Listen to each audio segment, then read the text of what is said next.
There's an author named Ronald Kessler who has written two very highly entertaining books about information obtained through interviews with hundreds of former Secret Service agents who were assigned to various U.S. presidents of the 10 administrations from Nixon through, I believe, Obama, as well as guarding and serving other unsuccessful presidential candidates along the way through that time. The titles of these two books are In the President's Service, Behind the Scenes with Agents in the Line of Fire and the Presidents They Protect. The second book is called The First Family Details. Secret Service Agents Reveal the Hidden Lives of Presidents. One book review about this says, with fly on the wall perspective, he captures the drama and tension that characterize agents' lives and reveals what they have seen, providing startling, previously untold stories about the presidents, as well as about their families, cabinet officers, and White House aides. Another summary review of one of the books says, as in a play, presidents, vice presidents, and presidential candidates perform on stage for the public and the media. What the nation's leaders are really like and what goes on behind the scenes remains hidden. Secret Service agents have a front row seat on their private lives and those of their wives and children. Oh, it's easy to imagine, isn't it, that this is a work with stories that will have accounts from all over the spectrum, from good to bad. And without doubt, this level of a life, one really does not have. Ultimately, in the long run and in the big picture, a tremendous amount of privacy and freedom. Drawing the protective detail for one particular wife of a former president, whom I'll let remain nameless, but being on the detail for her was seen among the agents as being assigned a sort of form of punishment, of the worst assignment in the Secret Service due to her endlessly nasty and condescending treatment of all around her. Whereas, on the other hand, one of the other first families treated agents as if these agents were part of their family, demonstrating great care and interest in their personal lives and stories and so forth. One of my when I did some youth pastor work in New Jersey, one of my guys grew up and he went in the Navy, and he was actually assigned for a time at Camp David. He had gotten married, and then he and his wife had a little baby. In this particular administration that I'm referencing, I mean, he told me about how he was amazed that the First Lady would, from week to week and different times when they would have a chapel service at Camp David, and the president and his wife would be there, that they would go around, they'd greet everybody, that they would greet him, they would remember his name, they would remember his wife's name, they'd fuss over the baby, and so it runs the spectrum, I'm sure, in these accounts. But, you know, there is something actually very corrupting about achieving high levels of power and authority in the eyes of this world. It's very difficult in our current context to listen to even a few moments of the news without having grave concerns about the high level of corruption and dysfunction that we fear may imperil our country. In my own handful of years past involved in the political activism realm, As I look back on that, I often summarize it at that time as saying that I had the opportunity to meet some of the very best and the very worst people I've ever met on the national, the state, and the local level. The worst were those who were always posturing for position or for a next position, looking beyond that to the position and beyond. Always in an election cycle. They never really ever dropped out of campaigning mode in anything that they did. Governing was the busy work that they just had to do and get out of the way so they get back to what they really liked, that really energized them, which was the next public appearance and campaign event that was actually what fed the internal gratification monster within. The best were those who genuinely saw positions of prominence and government as a potentiality, as a way of serving others, maybe even at a high level of office. They believed that they could do it well. They could flesh out a values system that was good for all. But if it did not work out for them, it was really okay. Their lives were fine. They would go back to serving and pursuing other life endeavors. But I'm afraid that the former category of people too often outnumber the latter category in our public systems, and maybe even also in the religious world and faith systems. And honestly, this makes natural sense, for it is the natural way of the world and of the fallen nature of man.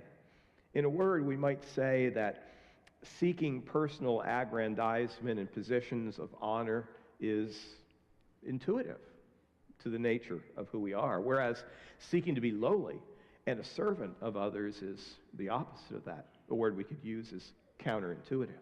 And that's the title, that's the name of our summer series, this being our 5th week. Counterintuitive, Instinct Busters of Faith, where we look at a whole series of topics, particularly in the words of Christ, that tell us that living for Him and living for Christ and being a follower of God and with the knowledge of the Scriptures is that it goes against the natural instincts. Things like loving enemies, striving to be a servant, gaining the most by giving the most, being great through being weak.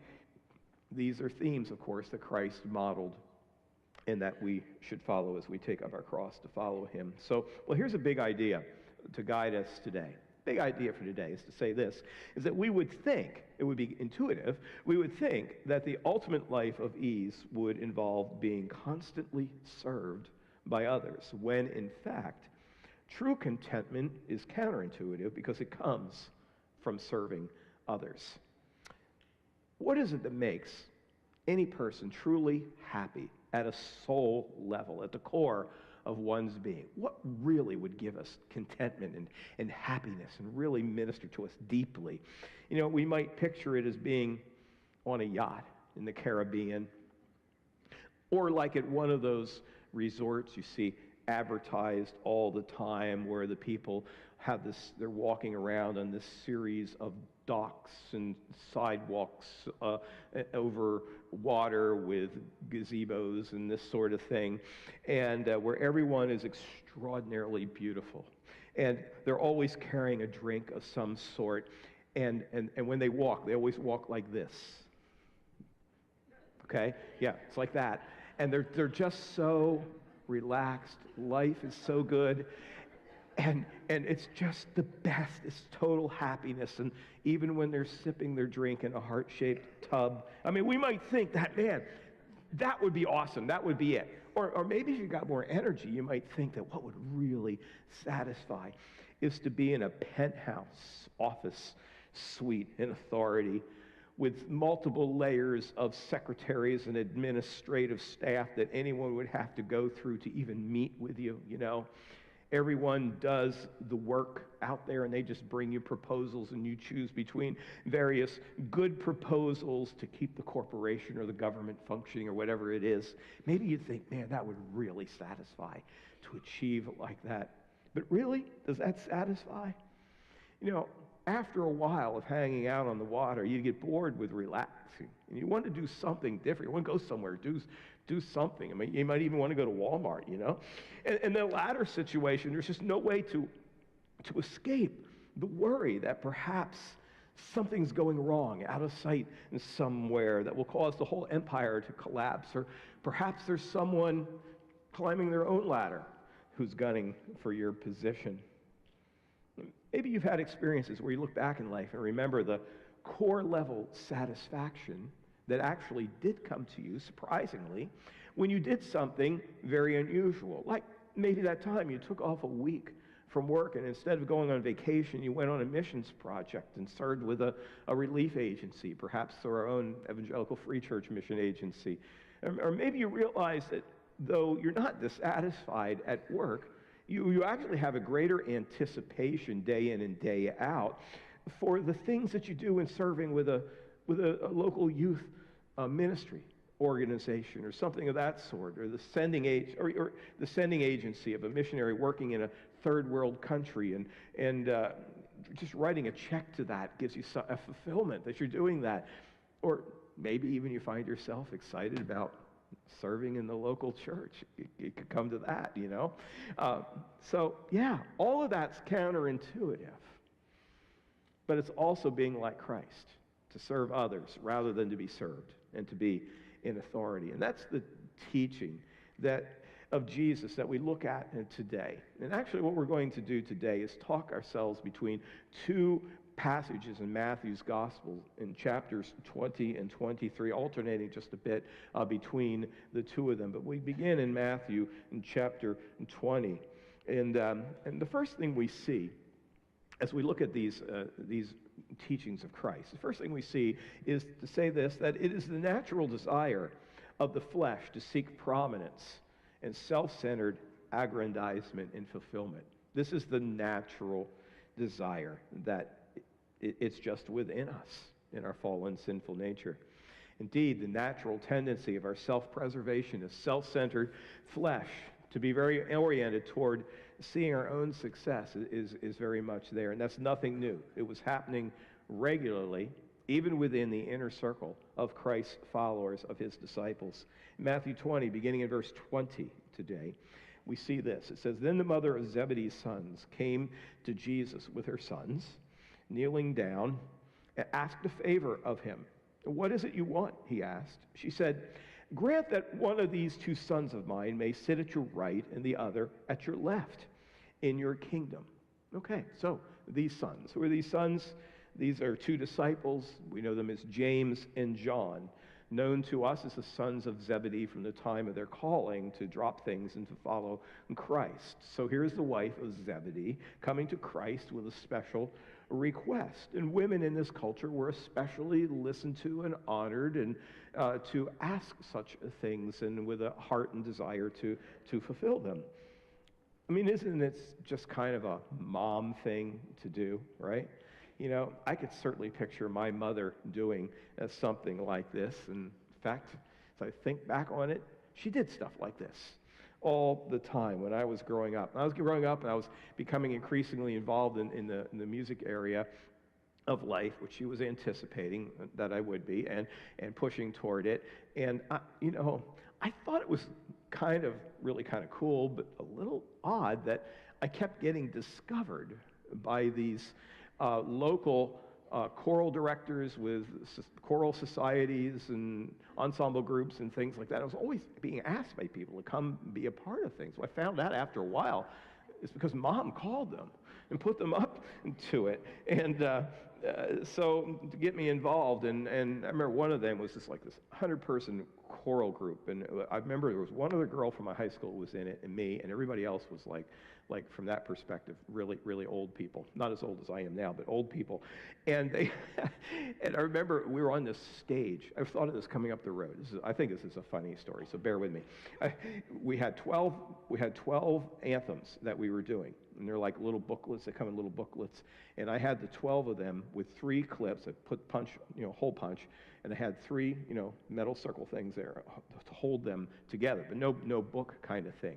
And we were so jammed on the stage, this particular conductor always put the men in front, because there are fewer of them, and then the women around. And so, like, if I'm standing here, he's standing right there. That's how jammed we were in this high school stage. So I'm right in front of him. And this is why I really shouldn't have even been there. About halfway through the concert, I held the papers wrong, and the weight at the top got heavier than the weight at the bottom, and they folded in half. I mean, they really weren't going anywhere, but I wasn't expecting it. Folded in half, and I kind of panicked, and I went to grab, and I hit his stand, and I knocked his papers down on the floor, and he had to hold it. He had to go down, get his papers, and come back up. I hadn't thought about that story in 40-some years, but I shouldn't have even been there. It was only because of Mom that I was there. I didn't even like it that much. But honestly, that's not actually what's happening here in the passage. We know from other gospel accounts that James and John themselves, the boys, were behind it. So it's, at the end, it's really never Mom's problem. It's always the boys who are getting Mom in trouble. You know what I'm saying? All right. So, yeah, it was the boys who were behind it. Earlier, Christ had talked about how his disciples would have thrones in the kingdom. And they wanted to be able to have the thrones that were closest to Christ, those of greatest honor. You know, like some story, remember the one parable where people were fighting to see who would get to sit next to the guest of honor, and Jesus makes a teaching out of how he had observed their fighting about it. That kind of thing was going on. So the boys were really behind it. So it goes on in the passage, Matthew 20:22. You don't know what you are asking, Jesus said to them. Can you drink the cup I'm going to drink? We can, they answered. And he said to them, you will indeed drink from my cup, but to sit at my right hand or left is not for me to grant. These places belong to those for whom they have been prepared by my Father. Have you ever had someone ask you a question about something that is a topic you know in detail, and you realize that they just really don't get it? They don't understand what they're asking. If they really understood it, they wouldn't ask that particular question. That's kind of what's going on here. So following Christ, of course, involves the issue of taking up the cross to follow him. That cross, that great offense to the world. The greatest of offenses to the world, of course, is the cross. And taking up the cross of suffering. This is another one of those counterintuitive topics that is a part of our series this summer, too. And even the idea of welcoming suffering. We're going to talk about that, I believe, in 2 weeks from today. The idea of welcoming suffering and embracing it in our lives. Well, these disciples would indeed suffer, as Jesus well knew that they would. James would be the first to be martyred early in the church era, just, at the very beginning of the church gathering in Jerusalem. He becomes the first of the martyrs for the faith, occasioning the scattering of Christ's disciples out of Jerusalem and to go, as they were told, out and around the world. John would live the longest of the disciples, though he too would suffer by being exiled, as we know. But the entire issue of thrones in the kingdom was not for Christ to determine. That was for the Father to grant. But he doesn't deny that there will be a kingdom. There will be rewards in the kingdom for those who are faithful servants. That is certain. And now here is the absolute proof that James and John were behind this questioning by their mama. It says in verse 24, when the 10 heard about this, they were indignant with the two brothers. The other 10, see, they weren't angry at Mom about this. They knew it was going on, and they were ticked about the whole thing. The word for indignant in the Greek language here is a really, really powerfully strong word. It's used a couple other times, just a few other times, I think 7 altogether in the New Testament. But one of those other times is remember how Jesus was really irritated that folks were disallowing the children from coming? The word is used there in that passage. There's another time when the religious leaders looked at Jesus in the temple, and they saw how popular he was with the masses, and it says that they were indignant at that. So it pictures this really inner anger that's just boiling over. So the disciples here were surely right up into the faces of James and John. The disciples are seen, if you think about it through the scriptures, there's more than just a couple of passages where the boys following Jesus did what boys do when they get together a lot. They start this battling, fighting, competitive thing as to who's the greatest. They're talking about it when they're walking along the way. Even at the Last Supper, they're talking about it. There must have been times Jesus wanted to bang their heads together. Kind of a sibling rivalry thing going on. So, all to say, yes, it is natural in the sinful world to want prominence. Recall where sin came from originally by thinking about the author of sin, of Satan. He said at the beginning, we know of his career, that his original intent and desire is that he wanted to be like God. He wanted top prominence. He deceived Adam and Eve into believing that God was somehow kind of holding out on giving them all that he should be given them. At the temptations of Jesus, as you know, he offered Jesus the kingdoms of the world if Christ would only worship him. And Satan is called the prince and the power of the air of this age, the ruler of this world. For him, it is all about power, prominence, self, and so it is for us if we yield to the natural desires within us, the desires of the flesh. That's what it's going to be like. So we're able to see this, of course, all around us in our world. And, the second thing to say here is this, is that this world is full of examples of people who seek and gain prominence and who are pedestalized for this achievement. We can look at lots of examples, both then and now, of people who get on the pedestal having gained prominence because of their achievements. And I was really surprised to see that the word pedestalized is a real word. I thought I invented that word.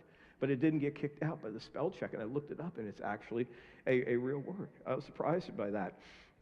Becky Conrad, who always tracks my words that I use. Becky, make note of that. All right.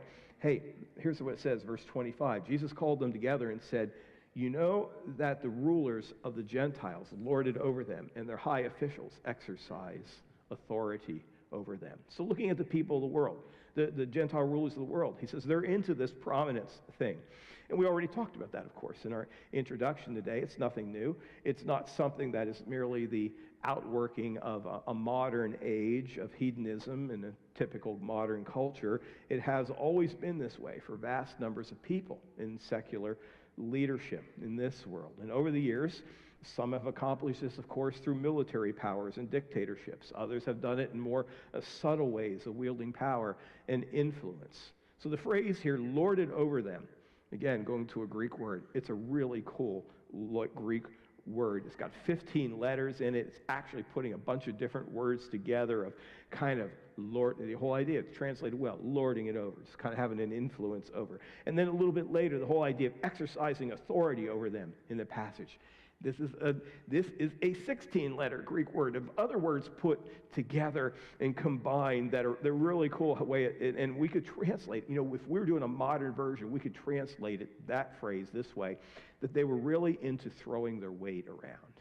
That's almost literally kind of what it means, throwing their weight around, exercising authority. So it's almost universal, is that this is how it works in the world of power and authority. Apart from God, this is the natural course of things. And it's very evident in the world. And that's why it's so very rare to find someone in high position who operates out of a base of authority other than power, or out of a base such as truly having a heart for service. Let's slip over now to chapter 23. As we said, we'd look also in chapter 23 at the very beginning of the chapter, where Jesus will illustrate some more common examples of self-seeking prominence within the Jewish context. Here in 20, he said, don't be like the world out there. And he illustrated how they're overbearing in their power systems. But he brings it now to the Jewish world that they would be more common with. He's going to use 3 illustrations here. Look at the first 4 verses of chapter 23. It says, "And then Jesus said to the crowds and to his disciples, 'The teachers of the law and the Pharisees sit in Moses' seat. So you must be careful to do everything they tell you, but do not do what they do, for they do not practice what they preach. They tie up heavy, cumbersome loads and put them on other people's shoulders, but they themselves are not willing to lift a finger or move them.'" So this is prominence achieved through hypothetical speech, or hypocritical speech. The Pharisees were famous for their hypocritical abilities to say one thing but do another. They taught often of the failures of others, whereas they themselves were models of the opposite, either out of sight or staging it so it could be seen in very public ways. The world is now, as it has always been, filled with great talkers, those who can give a great speech to large crowds, but who do not necessarily personally do the things that they espouse for others to do.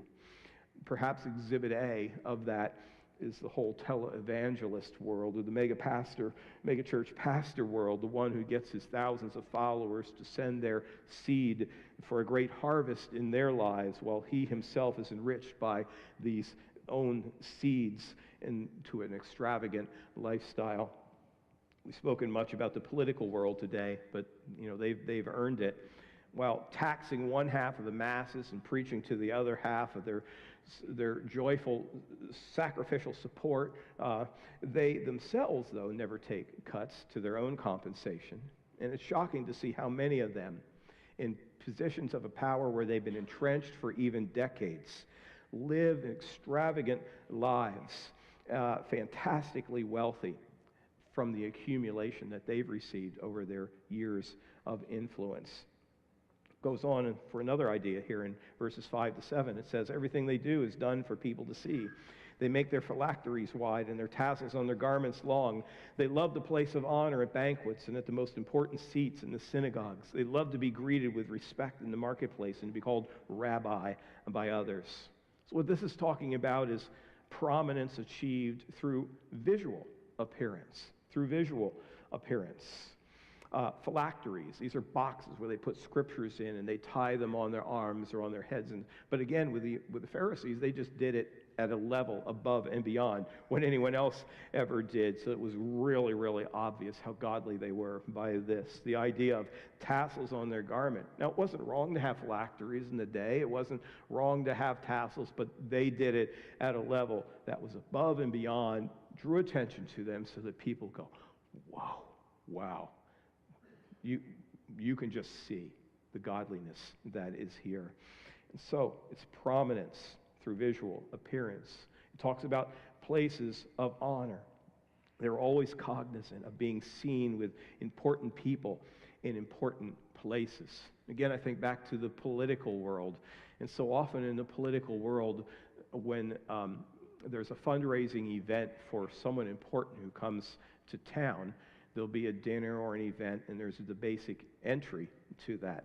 But then you can buy the next level up, which might be like, that's the bronze. You can buy the silver level, which gets you into a private reception an hour ahead or something like that in a small group. And then if you buy the gold level, you get the first two things, but you also get to have a picture with the person when they come, this sort of thing.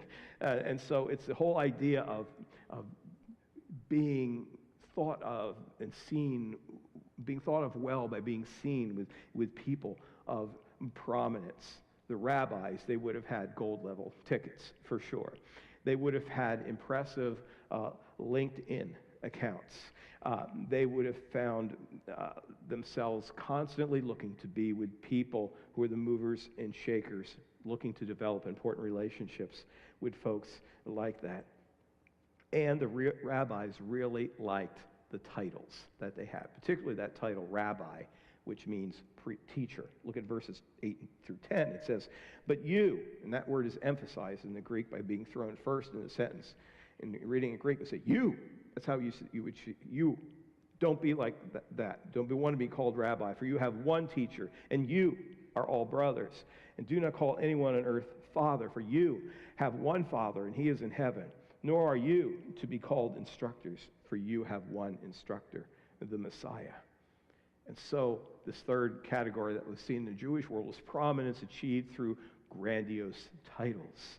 Rabbi, an especially prominent term that set up the holder of that term as seen as one of the leaders in the nation, a guy at the very top.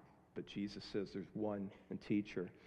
Father. This is a title that was used not of the religious leaders. Probably this is a word that's emphasizing the propensity of those religious leaders of the time to connect themselves to famous teachers and to those who had preceded them, and standing in this line of Moses, so that they're just as good as Moses, standing there, that kind of thing. Instructor, a third word here, is similar to the first word. It's saying that, yeah, there's authority, but it is not the human person, but the authority is in the word of the Messiah, which is the word of God. And we know that some people really like titles. We've known religious people in the religious world who, I have known some who like to have the word doctor put in their name, and only to find out that it wasn't even something they earned. It was some kind of honorary degree that they got, but they use it nonetheless. And I've always been creeped out by titles, especially that one, Reverend. That's, yeah. Do you like? That's weird, isn't it? Yeah. I don't want to. Don't call us Reverend. Okay. Don't do that to us. Pastor's a little bit better because it's a word that has something to do with spiritual giftedness and that sort of thing. So it's more gift than office and all of that. But just call me Randy or dude or something cool like that. All right. But there's a human tendency to reference the connections that one has with well-known people of authority, gaining for yourself some points by kind of dropping their names, Yeah, I'm subject to this like anybody else, and I was just so blessed, I talk about Dallas a lot. I just feel so blessed to have known these people, and to spend time just sitting and talking with like Walford and Ryrie and Howie Hendricks and all these people. Were just all hanging around the same place at the same time, and you find yourself wanting to kind of drop the names, So we're like that. And boy, it was really like that back in that day. So there were plenty of examples, is all to say here, of the intuitive way of wanting to achieve prominence. Plenty of examples of it. We've seen it through power, as with the Gentile world leaders, through speech, through dress, through titles, as seen in the Jewish world, and all of these things being yet common today by those who want to gain a pedestal position of recognition in this world. But there is a better way. There's a better way, a counterintuitive way, and that's our third and final point for today, that true greatness is to follow the model of Christ by intentionally being a servant to others, especially those less advantaged. It says, to wrap up this passage in chapter 23, verses 11 and 12, the greatest among you will be your servant. For those who exalt themselves will be humbled, and those who are humble, who humble themselves will be exalted. I mean, that just seems a little crazy, doesn't it? Hey, you might look at that and say, that's not going to work. That is not going to work. That's not the way the world works. You don't get to the top this way. You don't get to the top by doing stuff out of sight. You've got to be right there to fight and get it. You got to earn it. You got to want it. You got to go for it. But as one of my all-time phrases says, some people climb the ladder of success only to get to the top and find out that the whole time they had it leaning against the wrong building. Living like Christ really is counterintuitive. So let's go back to that first passage today, Matthew 20, and finish there. As this concept and lesson was really fleshed out there more specifically in Christ's words in that passage. So back to chapter 25, picking up the context in verse 25 to 28, it says, remember it said, Jesus called them together and said, you know that the rulers of the Gentiles have lorded over them, their high officials exercise authority to them. And now, as we finish, he says, not so with you. Instead, whoever wants to become great among you must be your servant, and whoever wants to be first must be your slave, just as the Son of God did not come to be served, but to serve and to give his life as a ransom for many. The word for servant is diakonos, from which we get the word, the church word we often use of deacon, means to serve, to be a servant. But where we also get the word minister actually traces back to that. So it's really odd that in our world today there are certain places where the word minister is used as a title of authority, particularly in like the British or the Canadian system where cabinet officers might be called the minister of this or that or whatever. But to be sure that the concept wasn't lost, Jesus goes beyond the word servant and uses the all-out word slave. It's not just that those who want to be great should serve others. like a low-level hired hand, but they should think of themselves truly as a slave, which was like a vice in the ancient world to be a slave. And it shows the extent to which Christ's teachings were revolutionary. There's another word we could use. Yeah, counterintuitive. That would be a word. Now, and the most upside-down thing, the ultimate illustration of this counterintuitive thing, is the sacrifice of Christ as a ransom to pay the redemption price for lost mankind. And this would conjure up, as we see in this verse, immediately in people's minds, that sacrificial system. They would remember the innocent lamb being brought, its throat slit, the blood drained out and applied to the altar as a covering for sin. And this is what Christ has done. So this is a teaching argument that we have here from the greater to the lesser in these final verses, from the greater to the lesser. And this will kind of be the argument. If the ultimate teacher, Messiah, would model service by giving his life as a redeeming sacrifice for guilty sinners who actually put him there on a cross, if he does that, how much more then is it appropriate for those who are recipient followers of that to they themselves then be servants of other people? Let that sink in. Let that thought be resident in you when you think about helping someone or serving in some situation, but you think it's beneath you, or to benefit someone who you look at and say they're just not deserving of that kindness. Man, if you let that sink in, what Christ has done for you, it changes the whole look, does it not? So, can we really believe that this will work in the modern world? We're going to get stepped on. Certainly a lot if we do this, aren't we? Yeah, probably. But it's all good. It's all good if that happens. Hey, if you achieve at the highest level, we've already talked about how fleeting and transitory and unsatisfying that turns out to be anyhow. And beyond that, when serving in a lifestyle of service, the rewards to be gained, though they're not going to be much in this world, they're likely to be and sure to be great in the world that is to come. But service can even be acknowledged here sometimes when it is seen, when it is observed, even in a fallen world. Yesterday, June the 30th, was the last day of the first half of 2018, if you think of it in halves. And the last day of the first half of the year ended just as it began, on January 1st for us here at Tri-State Fellowship, with the death of one of our best servants. In January, it was Dave Swasina, and yesterday, it was Richard Schnurr. As I said before, when the memorial service for Dave was held here, this place wasn't jammed wall to wall with people, with thousands others watching online. It wasn't because he was a powerful person or a person of grand importance. No, rather it was because everyone who knew him had a story as to how he had served them with some deed of kindness at some point. And the same is true with Richard, a truly humble man, one of the best servants I've ever known and ever had in church ministry. A guy who went on missions trips, on relief missions trips, as well as serving regularly here in so many ways with our Friday guys, as we call them, the SWAT team that serve every Friday in some practical way. And there's just a whole host of endeavors. He's a guy who could fix anything and was happiest when he was serving and helping someone out. And we were even joking at the hospital yesterday in the first few minutes after he was gone, joking together with family and so forth, that though he had passed, he was probably already busy in heaven fixing things. And that was the reason that God called him there. And someone said, yeah, probably the angels are going wild with their wings, flying around and busting up stuff. And there he is, fixing stuff that got broken.